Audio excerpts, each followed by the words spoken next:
తర్వాత కుర్చీలు 9. కుర్చీలు 9. తర్వాత మడత కుర్చీలు 4.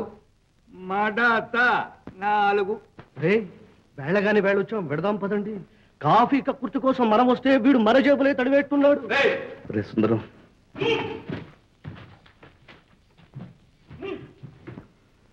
పరువు పోయేటట్టుంది. ఒక 200 ఉంటే సద్దరా. చెయ్యి విదిలిస్తావన్న ఆశే గాని నువ్వు చెయ్యి సాపితే మా దగ్గరే ఉందిరా.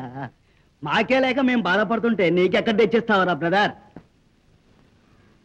అయితే మీరంతా ఎంగిలి మెతుకులకు మూగే కాకి మూకన్నమాట. అసలు ఈ కాకి లోకంలో మానవుడు ఎప్పుడు ఏకాకే. ఎవడు బ్రతుకులు వాడివి, ఏం చేస్తాం?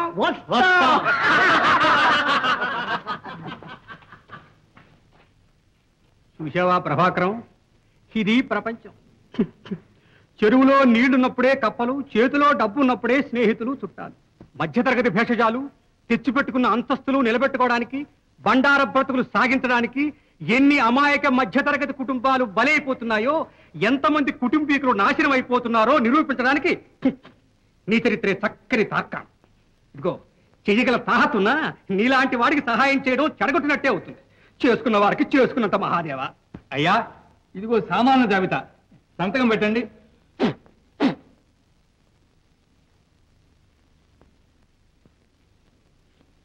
గోవింద గోవింద.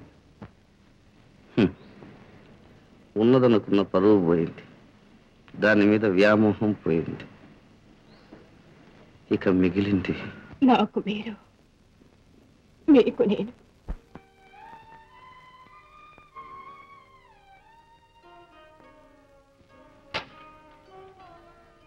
అమ్మగారు, అమ్మగారు, పెట్టలేదా? చీడు జరిగింది అమ్మగారు.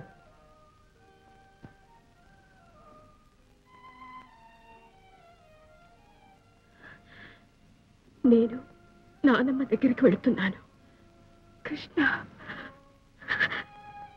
ఏమండి, ఏమండి, బాబు రాసిన చీటి.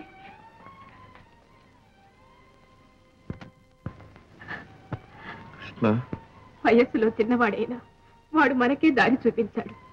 మీరు మర్చిపోయిన తల్లి దగ్గరికి మనవడుగా తాను వెళ్ళాడు. చేతిలో చిల్లి గవ్వలేనివాడు నా బిడ్డ అక్కడికి చేరడం లేదు. ఏమండి, మనకు కూడా అక్కడికి వెళ్తానండి.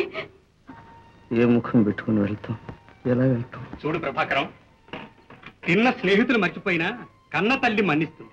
అదే మాతృమూర్తి ప్రత్యేకత, అదే పరమరహస్యం. ఇదిగోనమ్మా, ఇది దారి ఖర్చుల కొంచెం తీసుకోమ్మా. శుభం, వెళ్ళిరండి. మా శిష్యుని అడిగానని చెప్పండి.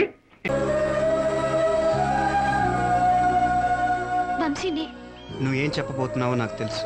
నీకు నా మీద ఏదో తెలియని ఫీలింగ్ కలిగింది. అది ఇష్టమో స్నేహమో ప్రేమో నీకు తెలియట్లేదు.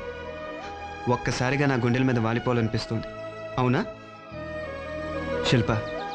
నాకు కూడా ఏదో తెలియని ఫీలింగ్ గుండె నిండా ఉంది. అది ప్రేమే అయి ఉంటుంది అంటాననుకున్నావా? ఇలా ప్రేమ, వంకాయ, గోంగూర లాంటి ఫీలింగ్స్